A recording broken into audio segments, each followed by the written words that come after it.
la suite et la fin de cette édition d'Equinox ce soir aujourd'hui. Suite et fin d'Equinox ce soir consacrée à la recrudescence des enlèvements dans la capitale Yaoundé, comme vous avez pu le suivre dans cette édition du journal de 20h d'Equinox Télévision, avec notamment le cas du quartier Mvan qui devient véritablement problématique avec de nombreux cas d'agression et même maintenant d'assassinat. Clément Sinzé, les enlèvements, et même à l'échelle nationale, ça devient assez récurrent. Oui, ça devient très récurrent et c'est l'occasion pour nous déjà de présenter nos condoléances et plus attrister déjà à la famille éprouvée et de dire aussi aux Camerounais d'être très prudents. Aujourd'hui, nous sommes dans une période où on ne comprend plus vraiment ce qui se passe et les gens perdent la vie comme ça, arrachés d'une manière brusque. Mais nous interpellons aussi plus nos gardiens, c'est-à-dire la gendarmerie, la police et tout cela, nous les interpellons parce qu'il y a des quartiers qui sont des foyers de tension, des foyers d'insécurité. Et on devrait pointer le doigt, un regard plus attentif, un regard scientifique sur cela. Pourquoi est-ce que ce sont ces quartiers ou pas d'autres? Alors, il faudrait mettre en branle aussi toute la sécurité pour que les Camerounais puissent dormir tranquilles. Parce que je vous assure, aujourd'hui, ce n'est plus évident de prendre un taxi et de se dire, voilà, on va arriver. Il y a tellement de taxis aujourd'hui que quand vous prenez, il y a des agressions, des gens qui vous arrachent le téléphone comme ça. Et ça fait très mal de savoir qu'on perd la vie. 47 ans, c'est quand même très tôt et d'une manière vraiment tragique. Alors là, je vous assure, ça fait mal.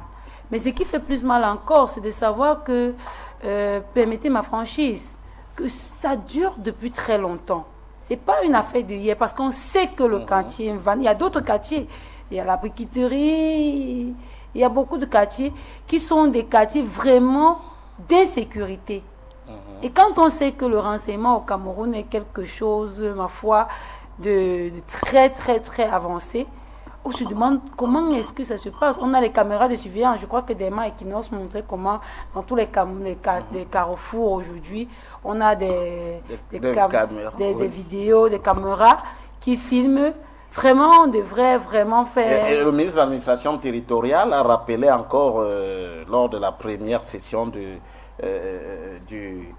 la conférence semestrielle des gouverneurs pour 2023, il rappelait encore hier même, ici dans la capitale Yaoundé, que les caméras de la police et les filets de la gendarmerie sont disposés pour arrêter tout ce monde hors la loi pour qu'il n'ait plus d'endroit où s'abriter. Donc vous voyez, c'est quand même un contraste. Permettez ma franchise, c'est quand même un contraste quand on sait que chaque jour, je vous ai dit, chaque jour, vous allez voir les avis de recherche, vous allez voir des enlèvements, vous allez voir... Oui, parce que dans Facebook, là, ça fait peur à la limite. Quand vous voyez le nombre de personnes, qu'on vous dit, qui ont disparu, des enfants qui étaient à l'école, qui sont allés faire des achats... Je vous assure, chaque jour. Donc, je dis, c'est un contraste entre ce qui est dit et ce qui est vécu. Et voilà pourquoi aujourd'hui, nous demandons qu'il y ait toujours une cohérence, au mieux, qu'il y ait toujours un rapprochement entre l'administration et la population. L'information doit être quelque chose de vécu. Vous allez voir que quelque chose comme ça doit se passer dans une capitale. Le ministère des Affaires sociales qui devrait, honnêtement, parce qu'après on va dire, mon ami Aristo disait tantôt on doit critiquer. Non, c'est pas de ça qu'il s'agit en fait. Nous avons des gens qui sont là pour servir et non se servir. Et servir veut dire qu'à chaque fois que vous êtes interpellé dans une situation, d'un fait social, il faut bien que ceux-là qui sont en charge des affaires sociales se rapprochent au mieux, s'expliquent ou donnent des conduites à suivre. C'est-à-dire qu'au moins venir dire, voilà, nous avons suivi qu'il y a telle chose, il y a des enlèvements, nous préconisons ceci, nous demandons aux parents d'adopter telle ou telle mesure, voilà peut-être les numéros verts, voilà, et puis chaque fois rappeler aux parents que nous sommes là pour vous. Vous savez, c'est ça aussi gouverner. Gouverner, c'est être proche de la population. Gouverner, c'est faire sentir à la population qu'on est là pour vous. C'est de palper les choses de voix. Vous savez, nous au moins sur MSC, nous avons cette capacité. On interpelle quand même des gens aussi, tout le temps. Non, je suis d'accord. C'est pour ça que je dis ceci. Quand c'est ressenti, quand la population sait qu'elle peut compter sur l'administration, elle est plus confiante. Il y a quelque chose qui vous met en confiance que à chaque fois je peux appeler. Vous voyez un peu en France, à peine on appelait le SAMU, la seconde qui suit, des gens sont là, c'est pas seulement dans la télé, on est appelé les pompiers. Oui, vous parlez du SAMU, je le dis parce que l'un de mes réalisateurs de cette émission me soulignait tout à l'heure au journal, lorsque le papier passait, qu'il a appelé le 1500 de la police. Pendant des jours, ça sonnait et personne n'a décroché. Personne n'est décroché. Alors, donc, c'est pas qu'on est en train d'accabler, c'est juste qui sont assez inquiétants. Tout à lorsque fait. Ce sont ces mêmes institutions qui parfois nous disent il y a tel numéro, vous appelez le 117, vous appelez le 113 pour qu'on intervienne. Mais il m'a certifié que pendant des jours, on a appelé et ça sonnait. Donc, personne n'a décroché. Ce que nous demandons et ce que nous préconisons, ce que nous pensons faire. Parce que vous ne pouvez pas gouverner des gens sans les mettre au centre de vos préoccupations. Ce que nous faisons à MSC, c'est mettre l'homme au centre de nos préoccupations. La justice sociale. Mettre l'homme, c'est-à-dire que travailler pour l'être humain, travailler pour la société. Il faut bien que ceux-là ressentent cela.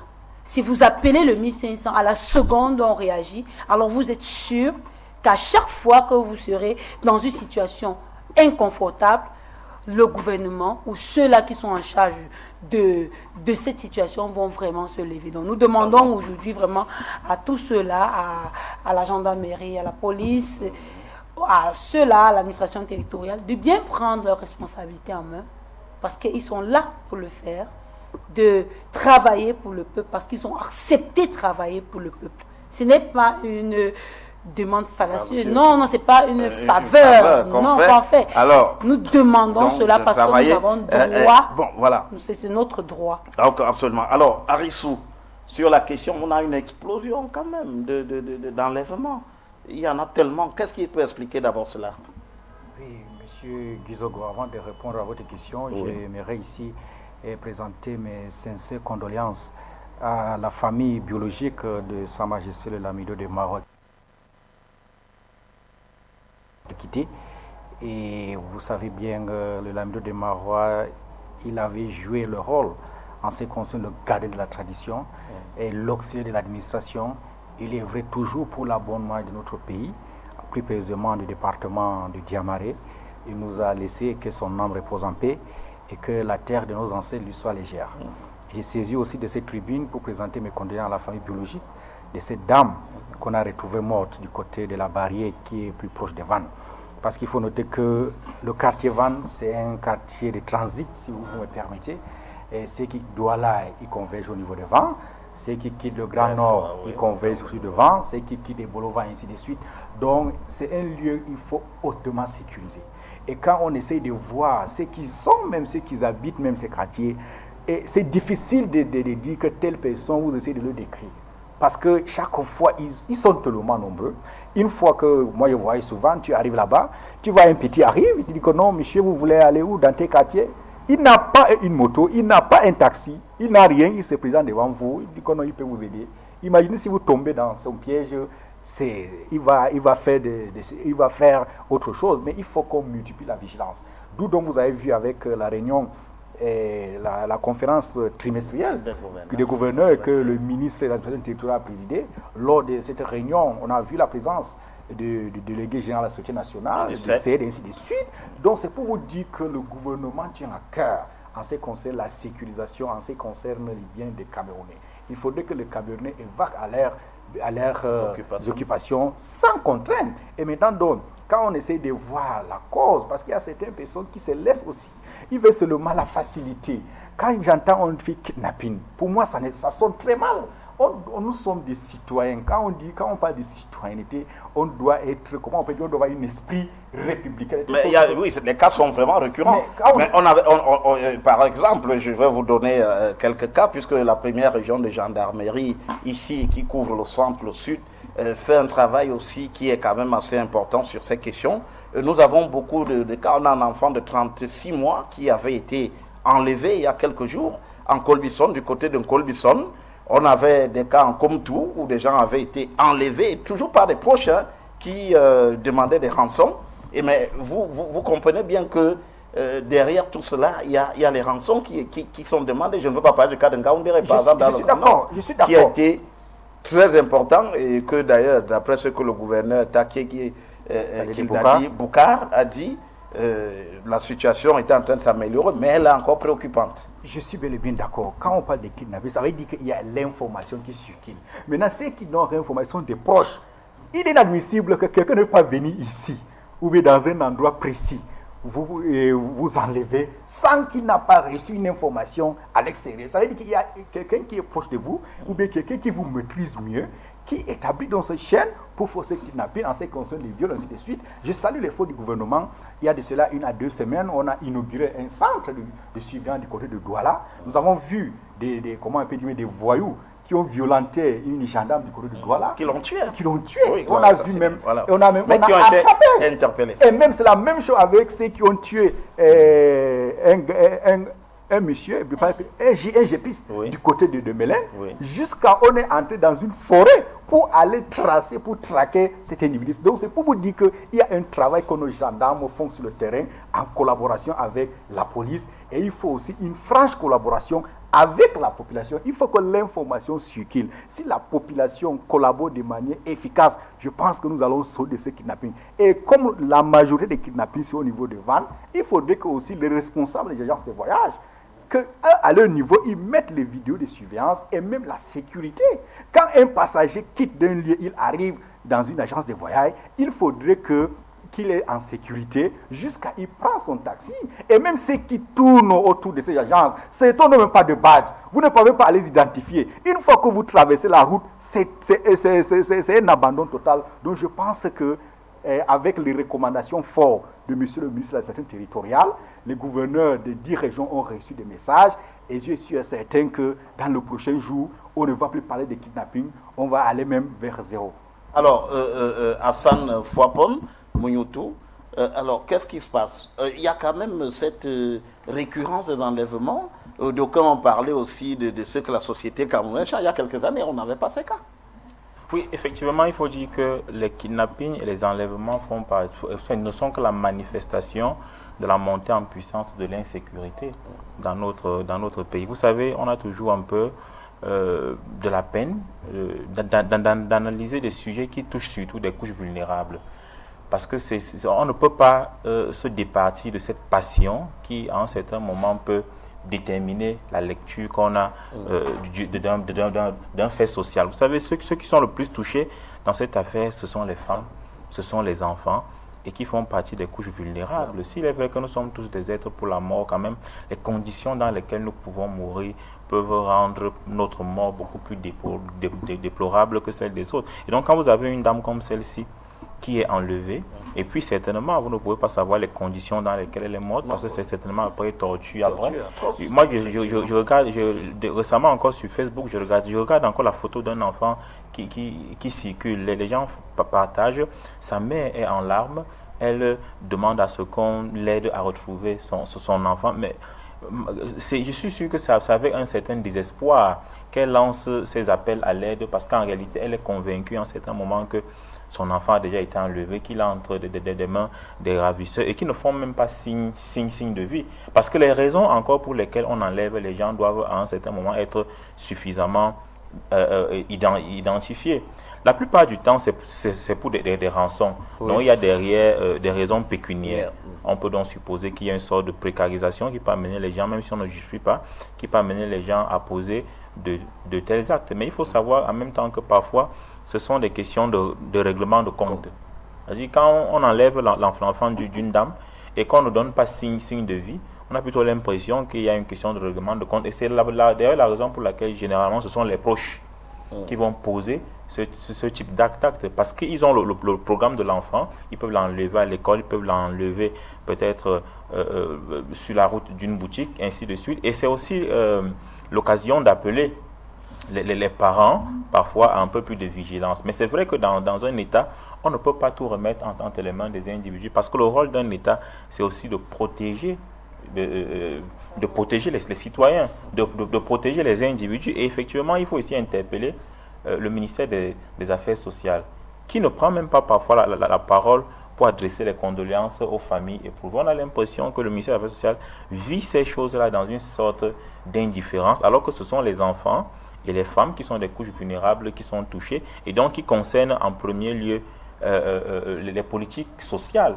Maintenant, vous avez effectivement les mesures de sécurité. Aris nous a cité 2 bons exemples qui concernent un gépiste et une gendarme. Mais en réalité, cela signifie que lorsque des membres des forces de l'ordre sont touchés, on met en place un ensemble de mesures pour pouvoir rattraper, un ensemble de mécanismes pour pouvoir rattraper ceux qui sont ceux qui sont coupables. Oui. Mais cela signifie donc que peut-être qu'il n'y a pas une volonté de la part de l'État de faire la même chose quand il s'agit des citoyens lambda. Parce qu'effectivement, je suis convaincu, les camarades de surveillance ne doivent pas simplement servir à surveiller la vie des Camerounais, mais devraient aussi effectivement servir à la sécurité des Camerounais. Ça veut dire que quand il y a un tel enlèvement, normalement, les camarades de surveillance doivent donc servir à quelque chose. Parce qu'il y a effectivement des quartiers dans cette ville, et même au Cameroun, qui sont des vrais Capharnaüm. Là où règne un désordre total. Parfois, quand vous êtes dans un taxi, ou quand vous roulez dans une voiture, vous arrivez dans certains quartiers, vous êtes obligé de monter rapidement les vitres. Parce que un petit moment d'imprudence, votre téléphone est parti, votre sac est parti, et ainsi de suite. Et cela se fait parfois à côté des postes de police, à côté des brigades de gendarmerie. Donc il faut renforcer les mesures de sécurité, parce que le rôle d'un État, c'est de protéger, comme on dit au PCN, protéger et libérer les énergies. Parce qu'effectivement, quand des populations se sentent en sécurité, elles peuvent facilement vaquer à leurs occupations. On ne peut pas aujourd'hui demander aux Camerounais d'être prudents au point de ne plus sortir, au point de ne plus être libres dans la tête quand ils vaquent à leurs occupations. Or, en réalité, dans certaines zones de la ville de Yaoundé et même de Douala, vous avez effectivement ce sentiment d'insécurité qui vous empêche de vaquer. Mais la gendarmerie a une opération en cours actuellement qui s'appelle Opération Tentacule, qui a consisté en des opérations de rafle et d'arrestation d'un certain nombre de personnes qui, on va dire, malfaisantes, Bafia, Konolinga, Balmayo, et Bolova. Et DA. Donc c'est une opération qui est en cours. Mais est-ce que ce type, Arissou, est-ce que c'est ce type d'action-là qui peuvent permettre effectivement de s'assurer que la sécurité est au rendez-vous? Non, je salue vraiment l'initiative de la gendarmerie et je les félicite pour cette initiative parce que ces hommes, ils sont là pour veiller à nos sécurités. Quand vous essayez de voir, quand on sort de chez nous, on voit les policiers dans tous les carrefours, même sous la pluie. Ça veut dire qu'ils sont là pour jouer leur rôle. Nous, maintenant, à notre niveau, en tant que citoyens, en tant que population, on doit accompagner les forces de maintien de l'ordre en ce qui concerne le partage d'informations. Si l'information circule, je pense qu'on va pallier à tout cela. Et maintenant, même quand vous essayez de voir les agressions dans les taxis, même sur la moto, vous prenez une moto pour être dans un quartier, vous n'arrivez pas à destination, vous vous rendez compte que vous n'avez plus de portefeuille, et ainsi de suite. Moi, une fois, je suis entré dans un taxi, je me suis rendu compte que le taximan n'avait pas de badge d'identification. Je descendis immédiatement. Parce que là, je me sentais en insécurité. Parce que même si quelque chose m'arrive dans ce taxi, comment je peux donc me rappeler pour dire qu'au moins le numéro de taxi, au moins son nom. Donc, c'est pour vous dire que, est-ce qu'on doit mettre la police et la gendarmerie derrière chaque Camerounais pour les sécurités? Non. Le minimum, je pense que le minimum, le gouvernement travaille d'arrache-pied. Nous, à notre niveau, c'est qu'on demande à la population, c'est le partage d'informations. Et j'insiste ici, quand vous essayez de voir comment la société comporte, surtout au niveau des vannes, parce que je maîtrise mieux ces quartiers, parce que c'est là où je prends le bus pour aller au nord, ainsi de suite. Quand vous arrivez dans ces quartiers, en ce qui concerne vannes, d'abord, il y a une circulation de personnes qu'on ne parvient pas à les identifier. On ne parvient pas à dire qu'ils sortent d'où, ils partent d'où. Quelqu'un ne peut pas faire 24 sur 24, il est là sur un endroit. On ne voit pas ce qu'il donne, on ne voit pas le rendement. Donc ça veut dire qu'on doit questionner d'où. Oui, le ministre de l'administration territoriale a également annoncé que les motos allaient être contrôlées, mais quand même, il a fait cette déclaration il y a au moins 6 mois. Et là encore, il revient dans la conférence semestrielle des gouverneurs, il dit désormais on va contrôler les motos. Est-ce que ce n'est pas aussi la situation sociale qui pose problème entre les motos, les taxis qui ne sont pas nécessairement bien réglementés? très rapidement, il nous reste 3 minutes. Justement, très exactement. je voulais qu'on essaye de regarder cette situation des motos dans Yaoundé ou dans d'autres villes. Vous voyez, il y a une augmentation d'une manière drastique, je ne sais pas si on peut dire ça comme ça, du nombre de motos dans la ville. C'est-à-dire qui circulent non seulement partout, mais qui ne sont pas identifiés. Et Arissou pose un problème très important sur les badges. Mais je pense que ceux qui contrôlent, regardez bien comment les policiers fonctionnent. Lorsqu'on attrape un taxi, on demande plutôt 500, je ne sais pas, 1000 francs, mais on ne se rassure pas. Parfois, quand il n'a même pas ses pièces, et dès qu'il a glissé quelque chose là-bas, et puis il est parti. Parce que c'est ça le problème aussi. C'est un problème de laxisme ou de corruption à tout niveau. Parce que nous sommes dans un pays où il y a la corruption, c'est même pour rien. C'est-à-dire que quelqu'un peut avoir dans son taxi des personnes qui ont été agressées et peut-être il y a le couteau là. Et parce qu'il sort, il vous donne, je ne sais pas, 500 ou 1000 francs, vous laissez passer et devant là, on l'assassine. Et il faut bien qu'à un moment donné, que tous ceux-là, c'est-à-dire que tous ceux qui sont en charge de la sécurité puissent être conscients de ce que il faut vérifier les papiers, ça c'est d'un. De deux, je mets le gouvernement à contribution parce qu'il faut aussi regarder, c'est le chômage. Le chômage qui fait en sorte qu'on a, tous ces gars prennent les motos. Parce que si des gars étaient dans une situation où on les avait donné un moyen de s'en sortir dans la vie, notamment en finançant peut-être les projets agraires dans ce pays, je suis sûr que beaucoup devraient plutôt aller faire l'agriculture au lieu de venir... Du moins, avoir une occupation. Une occupation décente, parce que là, absolument. C'est pas ça. Merci Clémentine. Un dernier mot. J'aimerais dire que lorsqu'on discute avec les policiers et les gendarmes, ce sont parfois des citoyens qui ont la volonté vraiment de protéger les Camerounais, mais ils sont souvent confrontés à deux problèmes.